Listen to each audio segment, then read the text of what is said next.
Ramirez suddenly flew into the room shouting that Veldora had already left Rumina's place. I questioned internally, and asked for details but, hey, what in the world is Guy doing here? Ramirez noticed Guy and started making noise. What are you doing here? As I recall, weren't you living in the dwelling of the spirit located in the Ulgratia Republic? Don't go thinking I'll always be an unemployed shut-in, K? Even I can get a job, and happen to have one right now. I'm earning a lot, and can even hire people now. Say what? Guy made a perplexed face at Ramirez's boasting. To make a calm and composed guy work like that, Ramirez, you are very good. Guy looked at me, and I explained how much Ramirez is working now. So basically, I'm having her help me out in a lot of ways. See, just like I said, right? Ramirez proudly made some shadowboxing poses towards Guy from behind my head. Getting all cheery after getting a simple job. A loner like you actually hiring people? I see you've learned some good jokes. Led on by Guy's provocation, why you? Ramirez unleashed her killer dropkick on him. But her fierce attack missed, and she had been easily captured. A pleasant ruin, but there are more important things to deal with. Wait, you can do that later, but about Veldora. What's this about him going to Rumina's place? Got a hung upside down and fighting Ramirez back from Guy? I asked. Ramirez can only concentrate on one thing at a time, so I have to ask about the important things first.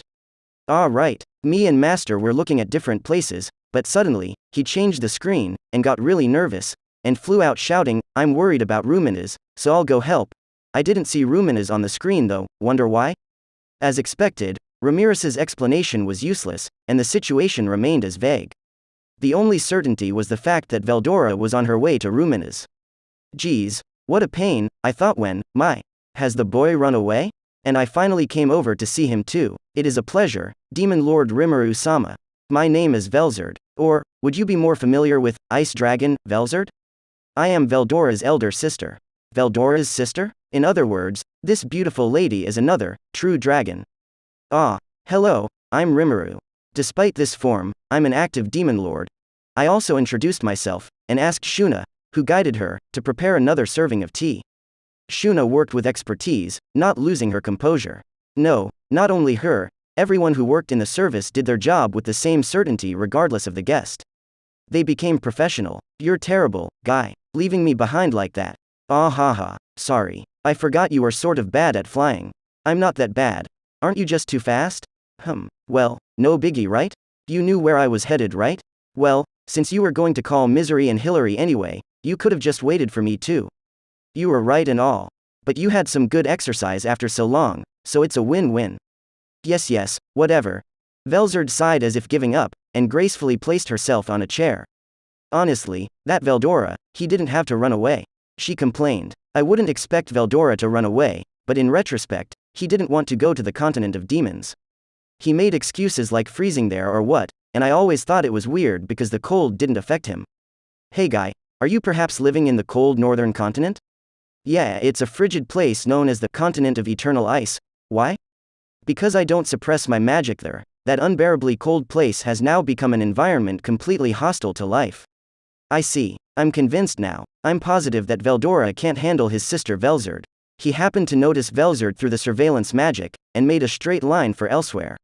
It was not like him, but I had a friend once who felt similarly about his own big sister. Velzard-san, could it be that Veldora isn't that fond of you? Oh my, I have been taking care of him so well since he started rampaging as a baby. I even held him down, and stopped him whenever he was being rowdy. He was useless and couldn't even maintain humanoid form, and I even took the trouble of punishing him after too many of his little disasters. Velzard recounts episodes from the past, describing the wonderful things he has done for him.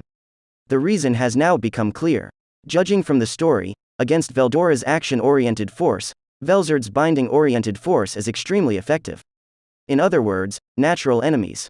Yeah, I have to agree to his willingness to run away, even if she has nothing to do. That ever-confident and fearless Veldora having a weakness or rather, sister. Not exactly blood-related though, like that was unexpected. Then, we spent time listening to Velzard's stories, and chatting with Guy. Ramirez enjoys eating cake, and she gets along well with Velzard. Velzard also became fond of cake. When the topic of teaching cooking techniques to the maid came up, goodness. Guy can occasionally do good things too, I see. Thank you very much for undertaking our maid's education. She requested cheerfully. Now, there was no way I could refuse. If I did, I could end up awakening something even more fearsome than Guy. Listening to Ramirez bragging to Guy, and correcting her exaggerations, I spent the time quite peacefully. After a decent amount of conversation, I took the time to ascend Hillary and Misery before forgetting. Since I claimed that only Gluttony King Beelzebub could do it, the fact I took a bit more souls than necessary was my little secret. Following in Raphael Sensei's footsteps, I decided to be pretty brave with myself. Giving each of them 90,000 souls at a steady pace resulted in evolution. This is exactly what Wisdom Lord Raphael said. And so, I still have 520,000 souls left. I can already reward those I can't change at the ceremony. I was worried about what would happen when Guy arrived, but the event ended well with us on friendly terms. Hope I wasn't a bother. Now these two can be of a little use too. Well, you can call me if anything happens. I'll help you out a bit, alright? Yeah, thanks. You can call me on you end too. I'll do what I can. We said our goodbyes with promises of cooperation. Or rather, the gate was connected and traveling to and fro took 0 time. At this rate, I felt he would visit again soon. Next time, I can prepare sweets, I thought amusingly. Now, after Guy left, I went to the 3 demon dukes. They look like the dry husk of their former self. Our sincerest apologies. I was relieved. I wanted to grant them the souls to evolve immediately. Gerudo and Adelman had refused the offer, and I was to wait for the next opportunity in their case. I wouldn't want to force a reward on them, if they didn't think they deserved it. On that note, the 3 demon dukes already showed very promising results. I was making them wait for my own convenience, so now was a good time. And it was better that I personally saw to their growth.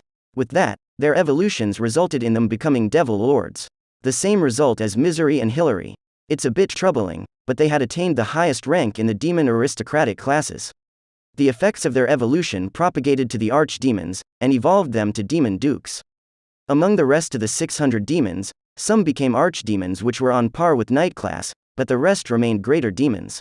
Tomorrow, the Imperial airships would cross Rumina's domain. I had already planned to go support her if need be. Demons may actually have a good affinity for evolution, since all of them easily completed their harvest festivals. The link with the culture capsules were also improved, and from tomorrow, demons stronger than greater demons would be born. The souls I stole, from Guy promoted my forces to much greater heights, so looking at the results only, it was a truly beneficial encounter. I told the 3 girls to rest up, and after confirming that they were doing so, I went back to the control room. The Imperial Aerial Fighter Legion was on schedule, arriving tomorrow afternoon at the earliest. And as I was thinking about contacting Ruminas about Veldora, the scene was displayed clearly in one of the surveillance screens. A Veldora flying at ultra-high speeds on a crash course with the Imperial fleet. At this rate, he would cause war to break out in less than an hour. Seriously, what is he even doing? That Veldora was soaring in the open skies at speeds tens of times higher than that of sound. He was having a lot of fun after returning from the cramped humanoid form to his original dragon form after so long. He had run away from his elder sister. His sister, Velzard, could be called his single natural enemy. Ability-wise, their match-up was quite bad for him. Furthermore, she was born before him, and overpowered him in power, energy and everything else. In an honest fight, he wasn't confident he could win. It happened many times after Veldora came into the world.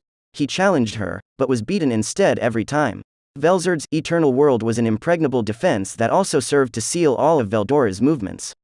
At present, he may have had a chance at beating her, but it was still too soon. Veldora was cautious because he knew that his sister was not to some small fry. Our battle yet awaits. Leaving behind large distances in cool lines, he continued his high-speed flight. His imminent clash with the Imperials, whether it was fate or coincidence, was unclear.